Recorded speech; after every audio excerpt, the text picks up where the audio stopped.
अरे बाई आहे मी. पिंट्याला काय माझ्या पुढे जाऊ देते काय मी? बर हाक मारलीस का? अरे हो, मी म्हणत होते बाबांना की चला तुम्ही पण, पिंट्यालाही आनंद होईल. आणि तसे आपण तिघे जण बाहेर कधीच कुठे जेवायला गेलो नाहीये. चला ना, येताय का? नाही नको. हो, असं काय करताय? चला की. नको. बघ बाबा, आता तूच सांगून बघ, तुझंच ऐकतील बहुतेक. कला सांगितलं ना तुला एकदा, माझे पाय धड नाहीयेत, उगाच नको. चल ना. अगं ते एवढं नको म्हणतात तर राहू दे.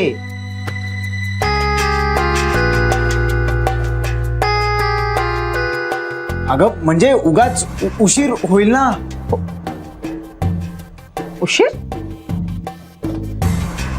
अरे उशीर कुणाला?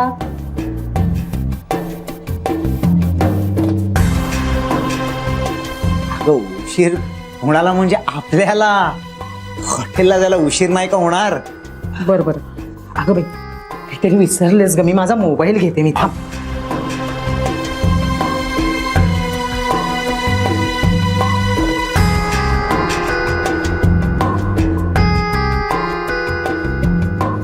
तायडा, आम्ही निघालोय. तू येऊ शकतेस. काय हो, नाहीच येत का मग तुम्ही? आता काय हिब्रू मध्ये समजावून सांगू का तुला? चिडताय कशाला? मी आपलं सहज विचारलं. हे असं आहे तुम्हा लोकांचं, मी काही बोलले ना की अगदी वस्कन अंगावरच येता माझ्या तुम्ही. चल आता, तू काय माझं थोबाड बघत राहिलेस? चल चल, निघायचंय ना आपल्याला. हो चल ना. तू तू छान दिसतेस म्हणून बघत होतो. चल.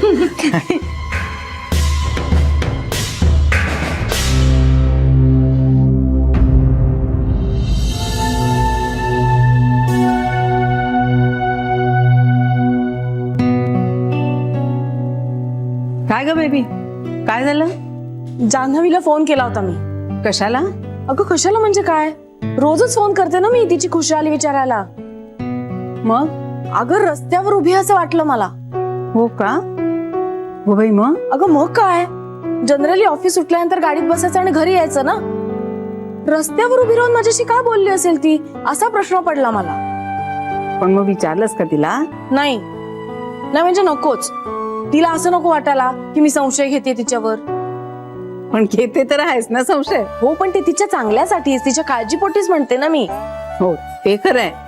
पण अगं सारखं आपलं कुठे आहेस, किती वाजता निघाली आहेस, किती वाजता पोहोचणार आहेस, असं सारखं विचारणं बरं दिसत नाही ना. म्हणजे मला विचारायची तर इच्छा असते आणि सगळं माहितीही करून घ्यायचं असतं. आता मी स्वतःला बदललंय. म्हणजे मी खूप नॅगिंग करते असं वाटायला लागलं मला, म्हणून मी थांबवतेय स्वतःला.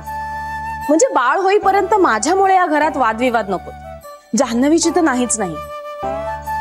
म्हणजे तिची जरी चूक असली ना तरी मी स्वतःला थांबवीन. भाई, बाकी सगळी माणसं दमली म्हणजे बाळाने शहाणं केलं तुला बेबी. हसायला काय झालं? मी काय जोक केला का? खरं तेच सांगतेय मी. मी आता कोणाशी भांडणार नाही, मला कितीही राग आला तरी. बाळासाठी एवढं करायलाच हवं ना मला. जान्हवी प्रेग्नेंट आहे, घरात आनंद असायला हवा. श्रीसाठी मी स्वतःला बदलणार. हे काय आता? मला राग यायला लागला ना की मी हे असं म्हणायचं ठरवलंय. जान्हवी प्रेग्नेंट आहे, घरात आनंद असायला हवा. मी श्रीसाठी स्वतःला बदलणार. जान्हवी प्रेग्नेंट आहे, घरात आनंद असायला हवा. मी श्रीसाठी स्वतःला बदलणार. जान्हवी प्रेग्नेंट आहे.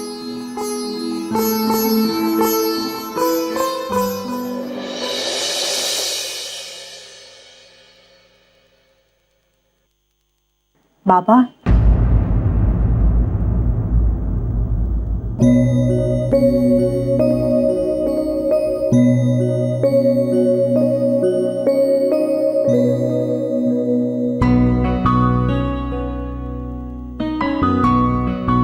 जानू,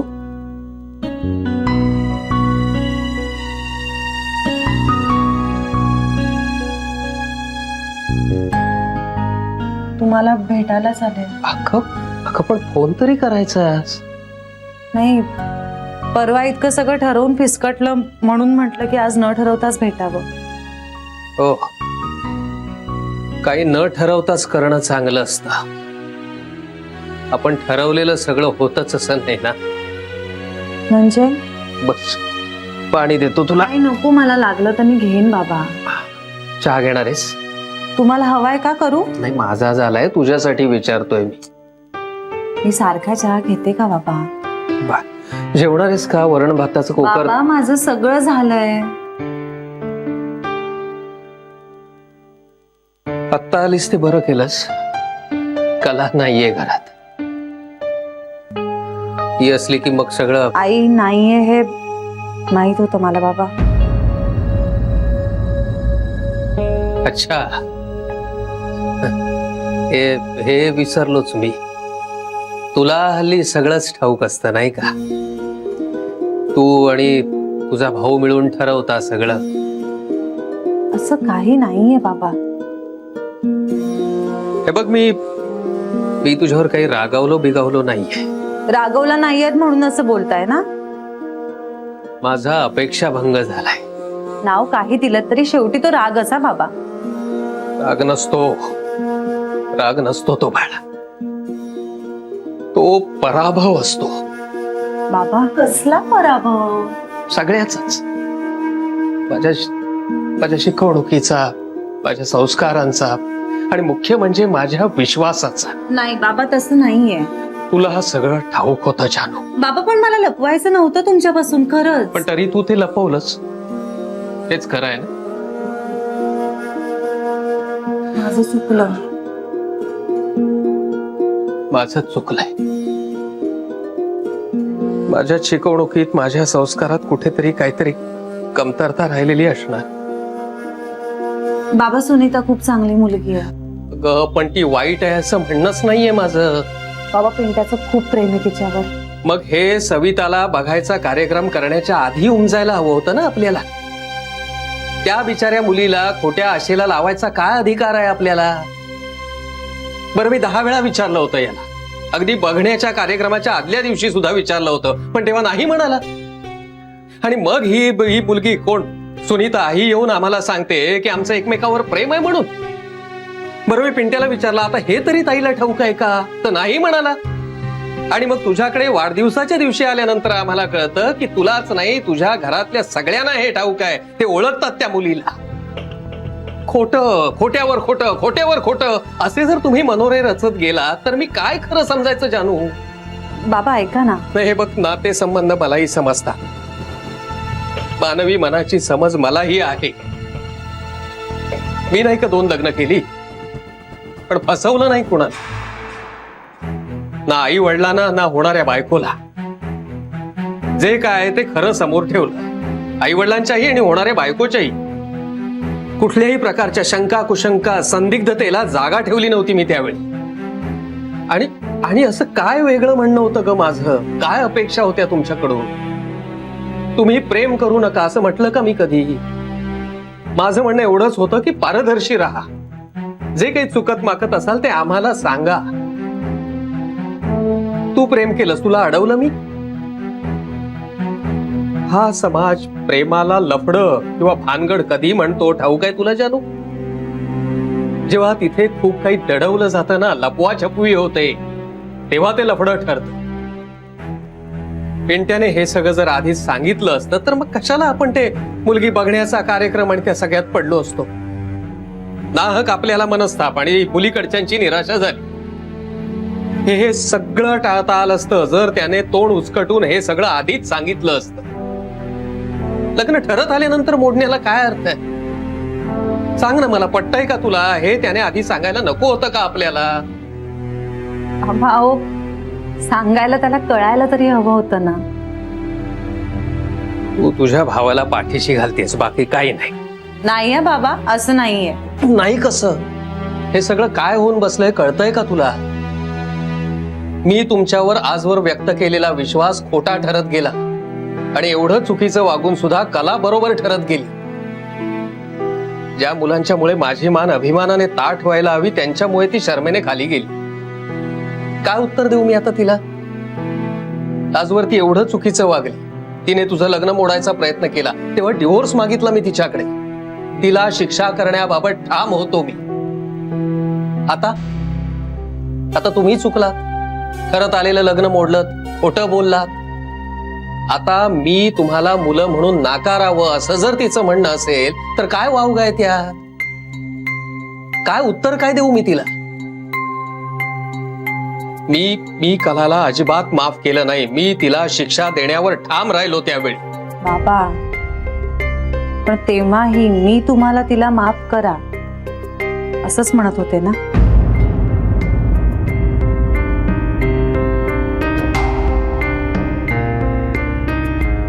बाबा ऐका, मला मान्य आहे आम्ही चुकलो, पण बाबा त्यावेळी सुद्धा मी तुम्हाला म्हणाले होते की आईला माफ करा.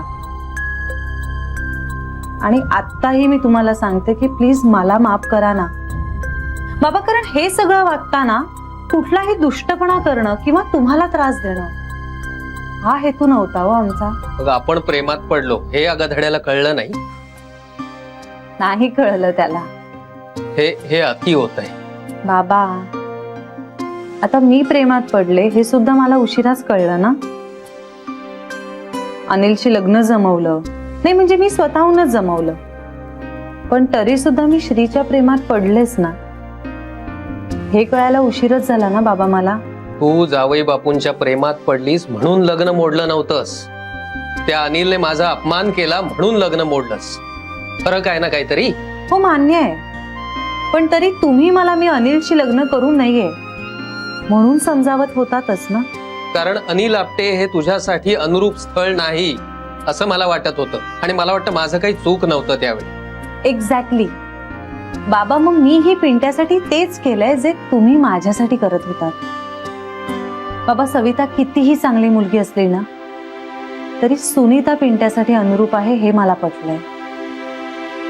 बाबा, जर पिंट्याचं सविताशी लग्न झालं असतं ना तर आईशिवाय या घरात कुणीच सुखी झालं नसतं. लग्न हे आपण एकत्र येण्यासाठी करतो ना बाबा. मग बाबा, हे दोघं एकमेकांपासून दूरच राहिले असते, ते कधीच एकमेकांच्या जवळ येऊ शकले नसते, कारण पिंट्याचं सुनीतावर प्रेम आहे. अगं पण मग हे सगळं आरंभलंच कशाला त्याने, बघण्याचा कार्यक्रम वगैरे? कारण त्याचं तुमच्यावरही प्रेम आहे बाबा. हो? तुम्ही घर सोडून जाऊ नये म्हणून त्याने हे सगळं केलं. आणि त्याला नंतर रिअलाइज झालं की त्याचं सुनीतावर किती प्रेम आहे. बरं, तोपर्यंत इतका उशीर झाला होता, गोष्टी इतक्या पुढे गेल्या होत्या की ते सगळं थांबवणं त्याला शक्य नव्हतं बाबा. अगं पण तू थांबवू शकली असतीस ना. बाबा, मी थांबवलं. मला ज्या क्षणी हे सगळं कळलं ना त्या क्षणी मी थांबवलं बाबा. बाबा, मला ना त्या कार्यक्रमाच्या दिवशी कार्यक्रमामध्ये असताना कळलं हे सगळं. आणि बाबा, मी खरंच सांगते, मी त्या क्षणी हे सगळं थांबवलं. मी श्रीची शपथ घेऊन सांगते बाबा तुम्हाला, खरंच बाबा. आणि पिंट्या आई समोर किती दबून असतो हे माहितीये ना तुम्हाला. तो नाही नाही म्हणू शकला बाबा आईला. तरी आमचं चुकलं बाबा, पण प्लीज आम्हाला माफ करा ना दोघांनाही. बाबा, मी खरं सांगते तुम्हाला, तुम्हाला पटतंय का? मी श्रीची शपथ घेऊन सांगते. सारख्या सारख्या शब्दा घ्यायला नकोय. पटत नसलं तरी तेवढा विश्वास आहे माझा तुझ्यावर शिल्लक. बाबा, यात तुमच्या शिकवणीची काहीच चूक नाहीये. असं होतं बघा ना कधीतरी की आपण परिस्थिती समोर हतबल असतो. तुम्हाला फसवण्याचा हेतू नव्हता बाबा. आईने हे सगळं असं रचून ठेवलं होतं ना की ते पटकन नाही मोडता आलं. मला मान्य आहे माझी चूक झाली, माझं सगळं चुकलं, पण बाबा पिंट्याची यात काहीच चूक नाहीये. खरंच तो तर बिचारा मी सांगेन ते ऐकत गेला, तसं वागत गेला. पूर्ण विश्वास ठेवून. तेच आहे ना, बापावर विश्वास ठेवावा असं काही वाटलं नाही त्याला. बाबा, अहो आता आई बाबा आणि बहीण या नात्यांमध्ये काहीतरी फरक असतो ना. नाही, बरोबर आहे, अगदी बरोबर आहे. तुमची पिढीच वेगळी आहे. बापापेक्षा त्याला तुझ्याबाबत जास्त विश्वास वाटला असणार, साहजिक आहे अगदी. पटतंय ना मग हे तुम्हाला? हो ग, पण मग आता पण कशाला हवाय? पूर्ण विराम द्या बघू. इमोशनल ब्लॅकमेल करतेस मला. तुला ठाऊक आहे ना बापाचं तुझ्यावर किती प्रेम आहे ते. अय्यो बाबा, असं खरंच काही नाहीये. पण बाबा, सुनीता खरंच खूप छान मुलगी आहे बाबा. तिनं पिंट्याला खूप समजून घेईल, त्याची काळजी घेईल. तुम्ही बघा, ती सांभाळेल पिंट्याला. आणि सगळ्यात महत्वाचं म्हणजे आईशी डील करण्यासाठी जो खमकेपणा हवा ना, तो सुनीतामध्ये आहे बाबा. बाबा विचार करा ना, जर ह्या घरात जर एखादी लेची पेची सून आली असते तर वाट लावेल तिची. तिला खमकीत सून पाहिजे, लेची पेची नाही चालणार. तिला पुरून उरणारी सून पाहिजे. मला जरा काळजीच वाटत होती, हिच्या हाताखाली टिकणार कोण? पळून जायची सून एखाद वेळेस. सुनीता टिकेल बाबा या घरात.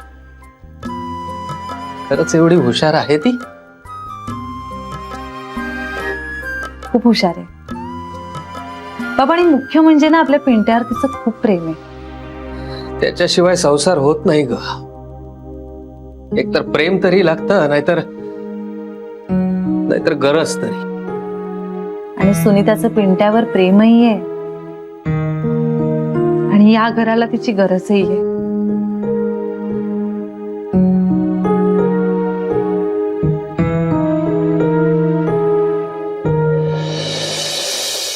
मूर्ख आहे, अगं, नुसता हो. मूर्ख आहे माझा मुलगा, मूर्ख. अगं काय काय काय काय म्हणजे काय? आई एवढी हुशार आणि मुलगा हा असला मूर्ख. अपमान केलास माझा तू त्या हॉटेलवाल्या समोर. काय सांगत होते मी तुला, पैसे देऊ नकोस म्हणून. ऐकलास माझं? ऐकलं नाहीस, पैसे दिलेस त्याला तू. अगं हे असं काय करते? आपली पावभाजी खाऊन झाली होती, मग देणार ना पैसे. तरी पण देऊ नको म्हणत होते ना मी. आणि नसते दिले आपण पैसे तर काय बिघडलं असतं? काय केलं असतं त्याने आपलं? सांग ना मला. नाही असं कसं करणार, आपण हॉटेलमध्ये होतो. खरंच लाज वाटते मला, असला मुळा पोरगा जन्माला घातला म्हणून. ज्याला त्याला आपले नुसते पैसे वाटत फिरतो. पैसे काही झाडाला लागतात का रे? हा, काही बोलतो नुसता. सगळ्यांना सगळे असे पैसे वाटत. अगं आई, तू थांब ना, पण तू एवढ्या बराबर कुठे चालली आहेस? कुठे चालले म्हणजे? मी घराकडेच चालले. नको का? अगं म्हणजे आता एवढ्यात नको ना जाऊया घरी. का? मला कोणाची बंदी आहे का माझ्या घरी जायला? आई आता तू वेटरचा राग उगाच माझ्यावर नको ना काढूस. आय मेलं ते दळभद्री हॉटेल. 150 रुपयात 2 पाव. हा, माझं काही चुकलं का? तूच सांग ना मला. पावाला किती पैसे पडतात रे? 2 रुपये. हरपर तर 4 रुपये. ठीक आहे. अगं आई असं काय करते? बरोबर भाजी पण देतात ना ते. अरे हो, पण मग भाजीला किती लागतात? आणि भाजी पण एवढीशी वाढगा भर भाजी. बरं मी काय म्हणत होते, मी त्याला एवढंच म्हणलं की जरासं तूप घाल. आई बटर. तेच ते रे, तेच. अरे ते गोऱ्यांचं तुपच आपलं बघूनच बनवलंय त्यांनी. हा, फक्त तुपाचा साजूकपणा नाही आहे त्याच्यात. अगं आई तू पण काय नको त्यात. वेटरने कसं बघितलं माझ्याकडे, बघितलंस का तू? 15 मिनिटं लावली त्याने तूप आणण्यासाठी. अगं हो आई, पण तिथे किती गर्दी होती. गर्दी होती तर काय, आम्ही मागितलं तर आम्हाला द्यायला नको का त्याने? काय बाकी सगळे पैसे देतात आणि आम्ही काय फक्त चिंचोके देतो का त्याला? मी म्हंटल त्याला, तू वेळेत दिलं नाहीस ना मला, मी तुला पैसेच देत नाही. जा, काय करायचं ते कर. पण उगाच तमाशा झाला नाही का तिथे? अरे होऊ दे ना तमाशा. मग काय झालं? मी काय घाबरते काय कोणाला? आणि ते श्रीमंत असले ना तर ते त्यांच्या घरचे, कळलं ना? माझ्या समोर जास्त टिवटिव नाही करायची कोणी. आई चल ना आपण आईस्क्रीम खाऊया मस्त. तिकडचं हा नको नको. आपल्या किराणा मालवाल्याकडे आहे ना 10 रुपयांची ती कॅन्डी मिळते बघ, चांगलं असतं ते. फुकट इथे कशाला पैसे घालवायचे रे आपण? 50-60 रुपये तरी लागतील ना. तुला सांगत होते मी त्या हॉटेलवाल्याला पैसे देऊ नको म्हणून, पण ऐकलं नाहीस तू माझं. माझं ना डोकं नुसतं फिरलंय. विनाकारण भुर्दंड नुसता. अगं ते सगळं जाऊ दे ना आई. चल चल चल ना, आपण आईस्क्रीम खाऊया ना मस्त. चल. मूर्ख कुठला. खा तूच. किती घातलेस त्याच्या डोंबलावर? 360 रुपये ना. अगं जाऊ. चल. मला नको आहे ते आईस्क्रीम. अगं अगं अगं आई अरे आरशिट. तायडा. हॅलो तायडा.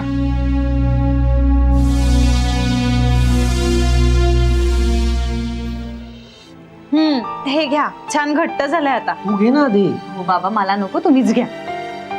काय डोकं आहे ना माझंही. मगाशीच फ्रीज मध्ये ठेवलं असतं तर बरं झालं असतं. आपल्या बोलण्याच्या नादात विसरूनच गेले. मिल्कशेक झाला होता त्याचा. मस्त आहे पण. छान आहे ना, म्हणूनच आणलं तुमच्यासाठी. लाच देतेस बापाला? नाही, पण म्हटलं तापलेलं डोकं बघूया आईस्क्रीम मुळे शांत होतंय का. जानू, तापलेलं डोकं जर आईस्क्रीमने शांत होत असतं ना तर मी कलाला रोज आईस्क्रीमचा अभिषेक घातला असता. तिचं तंत्रच वेगळं आहे सगळं. बाबा राहू द्या ना, आता जे आहे तसं आहे. बरं ऐका, मी फ्रीजर मध्ये ठेवलंय त्यांच्यासाठी आईस्क्रीम. ते दोघंही आले ना की त्यांना खायला सांगा. सांग. निघू मी? निघतेस? बाबा घरी वाट बघत असतील ना सगळे. ये सावकाश. बाबा बाबा थँक्यू. माझ्या मनावरचं खूप मोठं ओझं हलकं केलं तुम्ही. माझं सुद्धा. बोलण्याने प्रश्न सुटतात ग बाळा. सावकाश.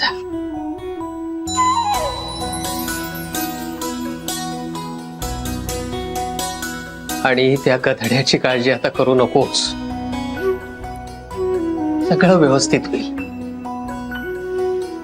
थँक्यू.